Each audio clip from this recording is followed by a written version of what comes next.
Yeah, welcome back again to your Solutions podcast. So today we're going to discuss how President Jacob Zuma lost his position in power as the president of South Africa. I mean, for a run, we still needed Zuma to still have another goal, another time. And a lot of people would agree that, a lot of people, fall in that opinion of him having more times would have, kept South Africa afloat or even jetted us off to a better place, Yeah. But then, not to say that he did everything right, but then he did mostly everything right for the black people, He did everything right for the black people, there's a lot that was gained during his time. Yeah, there was a lot that was gained during his time. I mean, even the number of millionaires made are from his time, Even though some people could argue, it was, what do you call this? It was from Thabo Mbeki's momentum that he thrived to do all of those things, Yeah. But then either way, we wanna, dissect his fall. We want to dissect his fall. I mean, he could have remained in power, but then he got ejected by his own people, the very same people that he was more concentrated on. I mean, for proof, look at KwaZulu-Natal when Jacob Zuma was in charge. Jacob Zuma is very focused on liberating his people, his own people. When they say founding charity starts at home, it's exactly what Jacob Zuma stood for. It's exactly what he showed up for. I mean, you look at KZN during the time that Jacob Zuma was in charge. I mean, there was a lot of development. There's a lot of young people that made it out throughout that era. I mean, we could have said the same with Thabo Mbeki if there was also the same with people from Eastern Cape when he was in charge, But then just to show, the relativity of what I'm talking about, Jacob Zuma focused more on black people.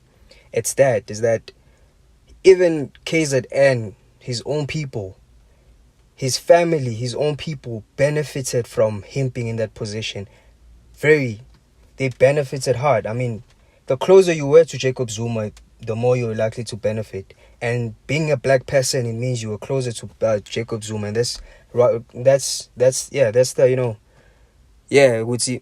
Jacob Zuma was more concentrated in uplifting black people.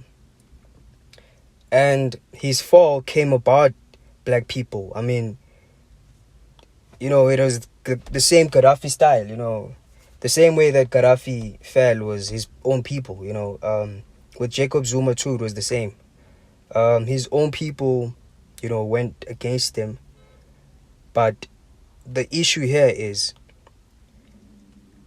as much as you do good for people, you still have to control the narrative. Because regardless of the good that you do, regardless of people being fed, not a lot of people recognized him until he was gone. But then being in power, you need to control the narrative every time. And if you don't control the narrative, then you are fighting against an invincible enemy. And if actually there is someone that is using a narrative against you, then you're going to be hard knocked. And that's what happened with Jacob Zuma. Jacob Zuma was eliminated through media. Jacob Zuma was ran down through media. There wasn't. I mean, yeah, there could have been whatever he was doing. But then all the media stunts that were played on him, that's what won the game for the other party, And only if when he came into power, he made sure to control media and buy a lot of media houses, then he would have stayed in power, because it was the black people who voted him out. Yeah. It was the people that voted him out, Yeah, they lost confidence in him. So did his party lose confidence in him. Yeah. So, yeah. Because now there is a formula into being a president. When you are a president, there's a formula into that. I mean, in George Orwell's books, I can't remember which book he mentions it. I mean, even in Animal Farm, I mean, the type of writing that George Orwell takes on. I mean, he takes on politics in a very animated way. He uses cartoons to explain that. So, yeah. Jacob Zuma would have at least had another running term only if he controlled the narrative and he controlled media. I mean, when you come in as a president, for you to even come in as a president, you need to make sure that you have money for certain things.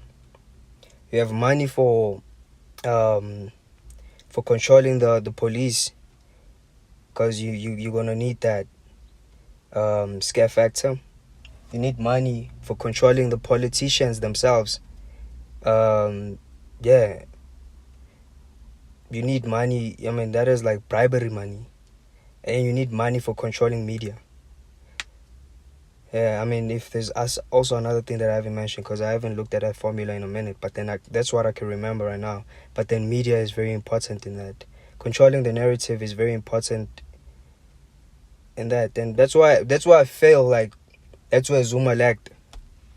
And then it costed him, Yeah. And yeah. Look at it now that he has to start over again, and at this late age that he has to start over again. I mean, if he could have kept things consistent from then on, I mean, he would have been far. So, yeah, that's that. The only downfall of Zuma that I could always look back to is that he never controlled his narrative. He never controlled the media, and the media banished him down, And yeah, I mean, we all know who controlled ENCA, all these other news channels. It was not pro-black people. Yeah, it was not people who are pro-liberation. Yeah. So, there was that. I mean, yeah, we could have had another term with Zuma, and, it could have gone, we all bet that it could have gone really great. Yeah. Honey, is your honey, is your honey.